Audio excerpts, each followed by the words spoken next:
We tell a child, we say, I know you like to play with this ball, but it's not yours.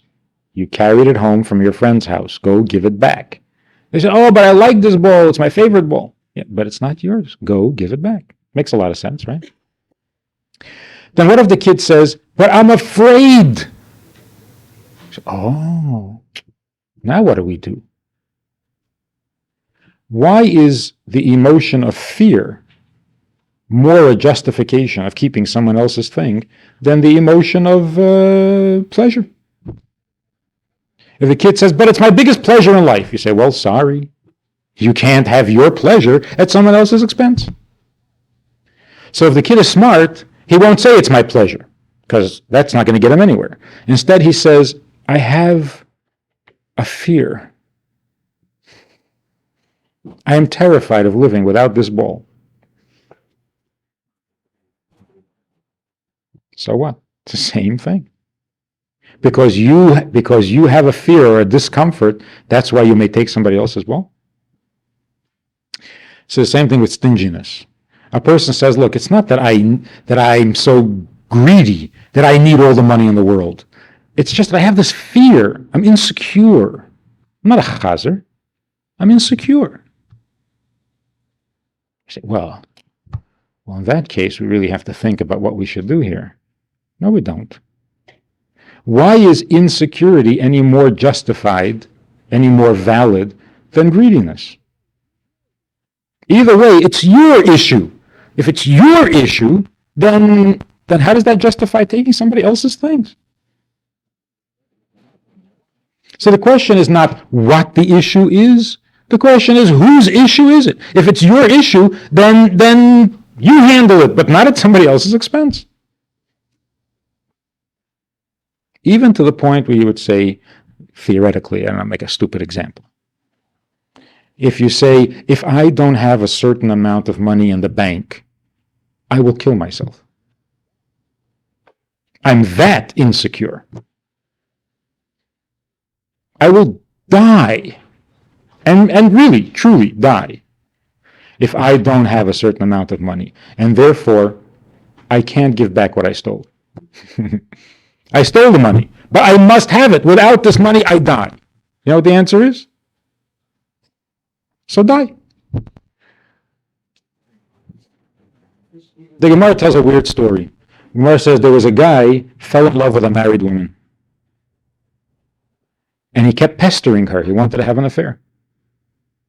And she kept saying no. So he started developing symptoms of frustration, of love sickness. And he started wasting away. He couldn't eat, he couldn't sleep.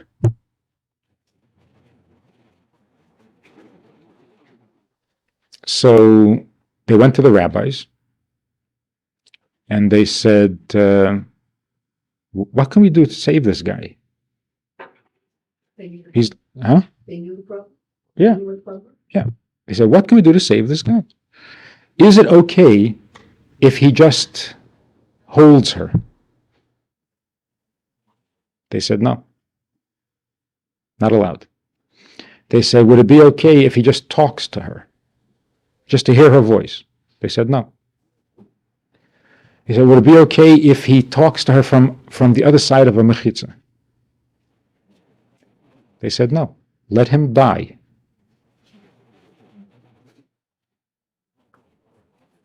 So she said, you know what? We can't let this man die. I'm getting divorced. I'm going to divorce my husband. And so she came to him and she said, I made up my mind. I'm divorcing my husband, and then in 2 days, whatever, we'll take it together, and then we can be together. He said, then I don't want. He was attracted to her because it was adultery. But the point of the story is, aside from the fact that the Yetzer Hara means desire for that which is not kosher, even if you can have it kosher. But besides that, why were the rabbis so strict? Save the man's life. Let him talk to her. So the rabbi said, let him die. He has no right to her. And if you give in, you're violating and opening up a terrible precedent. So if a person says, but I need your money, without your money I'm insecure, so be insecure. I'll crack up. I'll die. You cannot cross that border into someone else's life because you need.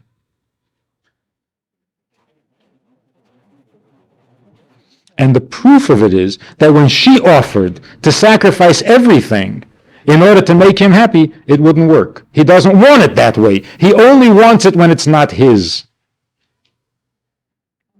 Which means that at the heart of this need, there is an evil. And the evil is, I want it my way. So it's not just a human need. It's a chutzpah. It's an arrogant assumption, my way or nothing. Well, your way or nothing, so die. So when a person says, what do you think, I'm just a greedy slob who wants all the money in the world? No, I've had a hard childhood, I am very insecure, and this is my security. Oh, now you're entitled to everybody else's money. That's silly. It's not what your issue is, it's the fact that it's your issue. Now, where does, on a rung, on a scale of 1 to 10, where does that put it? If it's your issue,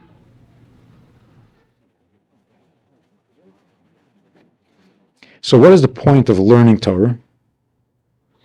What's the point of learning Hasidus?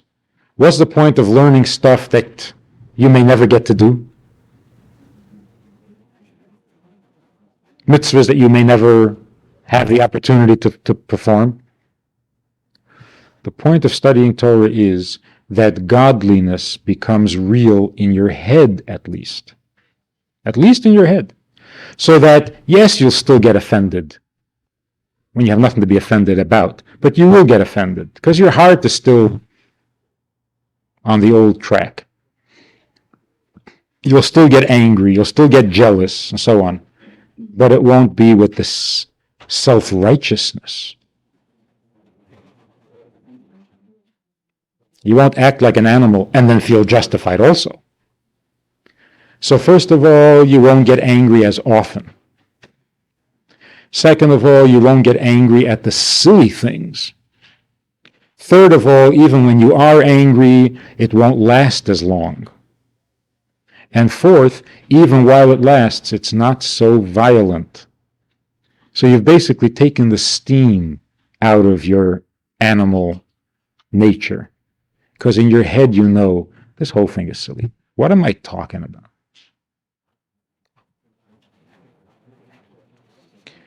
This chassid came back from a job that he did for the Rebbe, previous Rebbe's father. And when he came back to Lubavitch, to the city, it was in the middle of a farbrengen, middle of a gathering, and he walked in and stood there, listening. And at a break, while I was singing a song, the Rebbe motioned for him to come up. So he went up to the Rebbe, and the Rebbe said something to him, and everybody was kind of curious. Wow, the Rebbe called him, and he talked to him. The guy comes back to where he was standing. So the guy standing next to him said, what did the Rebbe say? He says, I don't know. He says, what do you mean you don't know? The Rebbe was talking to you. What did he say? He says, I didn't hear. I didn't hear. He said, what do you mean you didn't hear? What were you thinking? He says, I was thinking, how can the Rebbe stand to look at such a chazarish face? I was thinking, poor Rebbe, he has to put up with me. And in the process, he didn't hear what the Rebbe said. So another chassid standing by said, boy, look at a guy absorbed in himself. What an arrogance. So absorbed in himself. He is a chazar, he looks like a chazar. The Rebbe's looking at him. The Rebbe's talking to you, listen. These are two levels of humility. Two levels of bittul, of truth. The first thing is, the average person called up by the Rebbe in public, in front of everybody, for a special whispered, hey. Not by this guy. Didn't even occur to him that he's being treated special, this is an honor, he's a macher, never occurred to him. Instead, he thought to himself, I'm such an animal, why does the Rebbe talk to me? How can he look at me? Which is wonderful. Wonderful. The man is in touch with reality. A tzaddik looking at a non-tzaddik, it must be very painful for him. On the other hand, there's an even higher level of bittul. Yes, it's true you're an animal. And it's very nice that you recognize that. But this is not the time that Rebbe is talking to you. Listen. Which is an even greater, in other words, he's not even conscious of his own unimportance. So there's the person conscious of his importance, or imagined importance, and then there's the person conscious of his unimportance, and then there's the person who listens when you talk to them because they got nothing else going. They got no other agendas. If you talk to them, they listen. God says do it, they do it.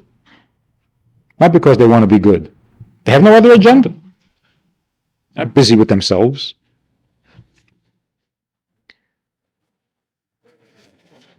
The Rebbe used to see people 3 nights a week. Private visits.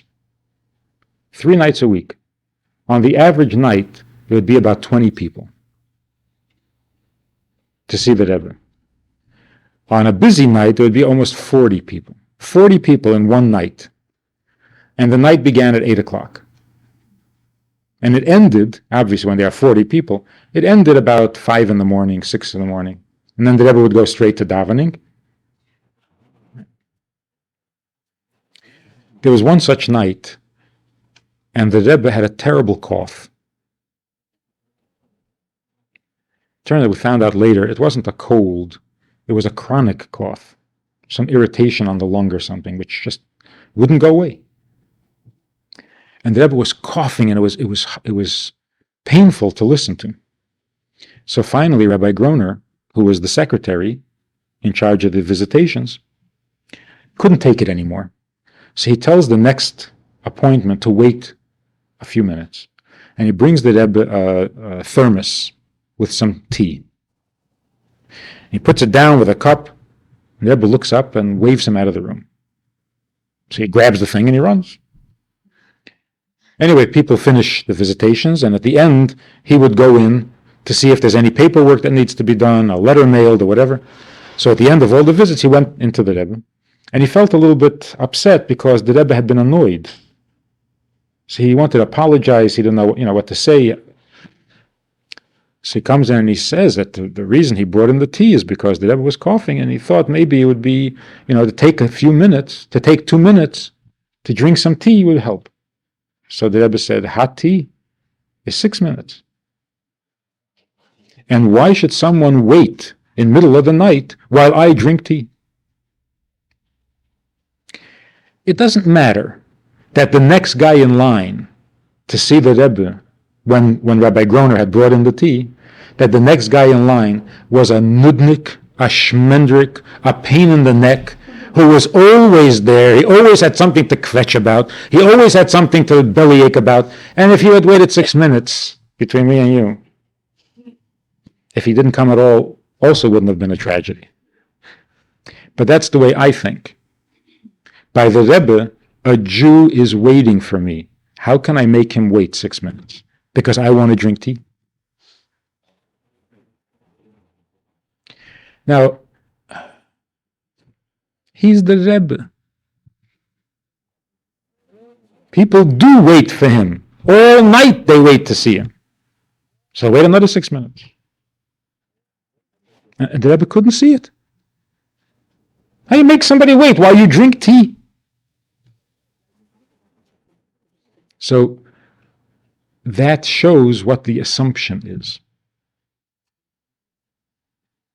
The Rebbe's assumption is not a normal one. It's not the normal assumption of a person who says, look, I work hard, I put in a full day, I help a lot of people, I'm willing to help, I'm putting out for all these people. Give me a break. I need 6 minutes, all right? I got a cough, my throat hurts. Give me 6 minutes to drink the tea. That would be the normal assumption. Isn't it enough that I put in all these hours? I have to cough my heart out also? Isn't it enough I stay up all night to see these people? Isn't it enough that I'm concerned with their silly problems? It's not enough that I'm devoted beyond the call of duty? Can I have a drink of tea? That would be the normal thinking. But that's if you start with yourself. Look, I am. And I'm extending myself pretty far.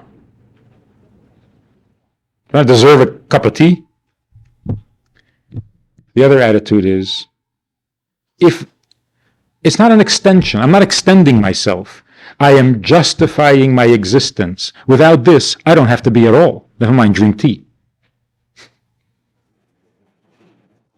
This is what I was created to do. This is not beyond the call of duty. This is what I exist for. Tea? In your free time, you drink tea.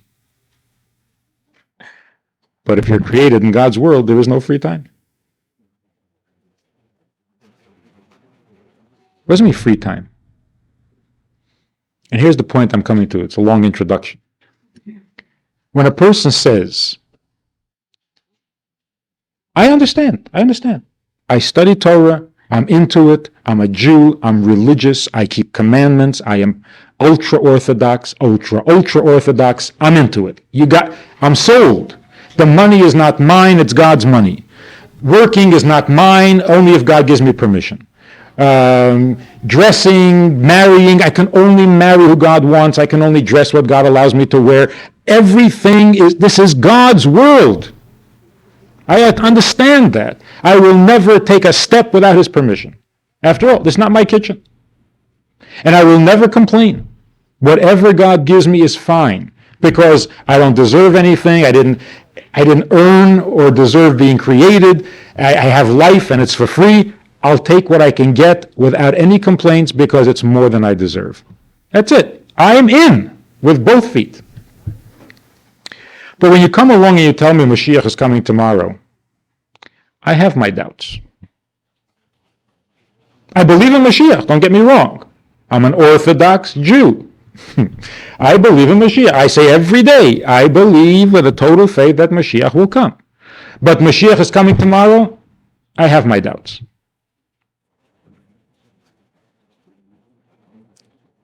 You hear what I'm saying? I have my doubts. The money is not mine, the house is not mine, the car is not mine, the shoes are not mine, my time is not mine, my existence is not mine, but hey, come on, I have my doubts. I'm entitled to my doubts. Why? Why are you entitled to your doubts and not to your shoes?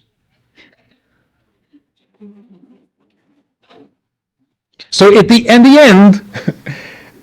end, it suddenly comes out, this guy doesn't get it. Just doesn't get it.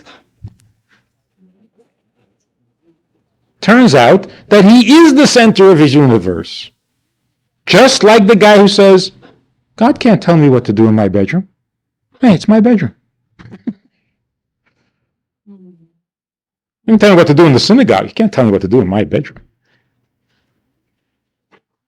So this guy says, what do you mean my bedroom? It's not my bedroom. Everything belongs to God.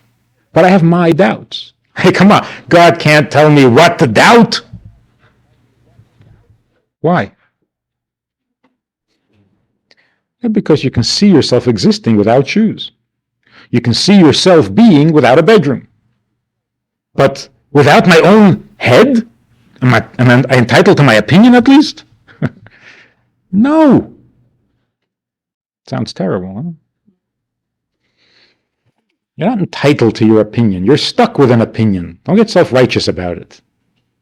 A human being, unfortunately, has an opinion. And that's what he's got to work with. Of course you have an opinion. You also have an appetite. You also have a Yetzer Hara. You also have a mean streak. You also have what is it called? A contrary streak. You want dafka, the opposite of whatever you hear. So, it's like with anger. People get angry. They say, I was angry. What do you mean, why did I break the... I was angry. Why did I hit him? He got me angry. Or you even hear parents, the wise, mature adults who are in charge of raising their children. You actually hear parents say to their kid, don't get me angry. You're going to regret it. What does that mean? I mean, if you think I deserve a spanking, then spank me even if you're not angry. If I don't deserve a spanking, why am I going to get one because you're angry? So when parents say, don't get me angry, you get me angry, you're going to regret it. What does that mean? People do get angry. Okay, but then it doesn't matter whether they're angry or not. Where do we get so self-righteous about this? You say, well, that's human beings get angry. I know, human beings burp. This is part of the baggage that we're supposed to be working with. But it's something to apologize for, not to be self-righteous about. Just like jealousy and greed. Of course we feel it. Sometimes we even act on it. But at least when we're confronted, we blush. But when we're confronted about our anger, we don't see any reason to apologize. And that's what we're saying to the kid. Saying, you're getting me angry. And when I get angry, I can be pretty violent. So, well, isn't that nice?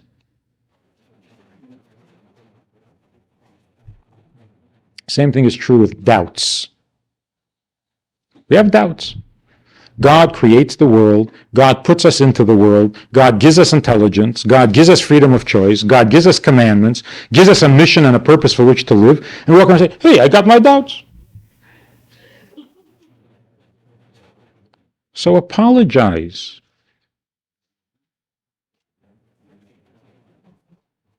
If it turns out that your husband was very loyal to you and you suspected, you had doubts, and then you check it out and it turns out it wasn't what you thought. Not at all. He's totally loyal. So what do you say? Look, I had my doubts. No, you blush and you apologize and you ask for forgiveness and you hope that it's forgivable. Because how could you have doubted such an honest man? It says, look, I understand, give me all the commandments in the world, but leave me the right to have my doubts. That's why learning holy stuff, reading holy stuff, even if you don't understand the words, just looking at holy letters, holy combinations of letters, and absorbing them in your memory and in your eyes, makes God more real. It puts reality into your perspective. Holy is real. Unholy is not. That's true about God and it's true about a Jew. When holiness is real to you, then you see every Jew in a different light. Because the holiness of the Jew becomes real, not just his personality, which is rotten. If you only see the person's personality, then you can't love every Jew. Because some are downright unlovable. But that's if you're talking about their personality. If you're talking about their Jewishness, if you're talking about their holiness, their godliness, Every Jew is godly. Every Jew is godly. But then there has to be a reality to you. And it doesn't become a reality until you've absorbed godliness in other forms. Not necessarily the godliness of a Jew, the godliness of the Hebrew letters, the godliness of a mitzvah, the godliness of a godly concept. That when you wash your hands with water, you're bringing wisdom to that's godly concepts. So if your mind thinks godly and your eyes see godly and your hands do godly things, godliness is slowly dawning on you from all directions until it becomes real and replaces this silly attitude that I have my rights. Yeah, in your house you have your rights, but you don't have a house. In your world, you have all the rights, but you haven't got a world.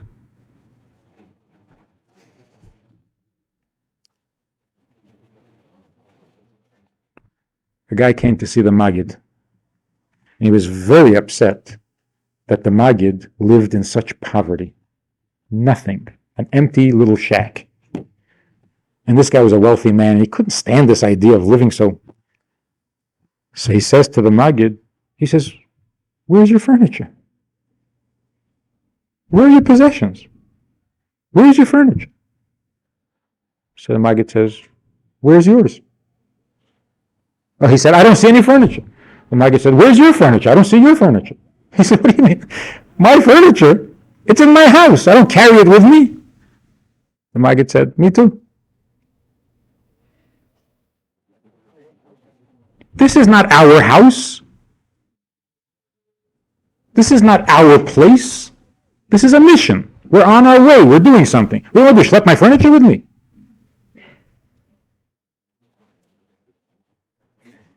The attitude of the wealthy man is, you gotta be comfortable. I mean, you gotta be. Then you can decide whether you want to serve God, you want to serve communism, you want to serve 3 gods, 5 gods, 12 gods, whatever you want to do. But you gotta be. The Maggid says, be what? Be where? What are you talking about?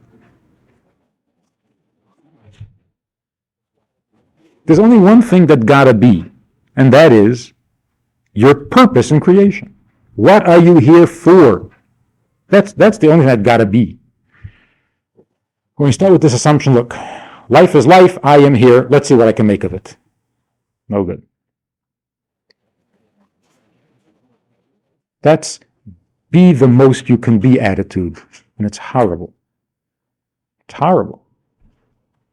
It's decadent, it's narcissistic, it's stale, it's sterile. Be the most you can be. And what is the most you can be? Not much.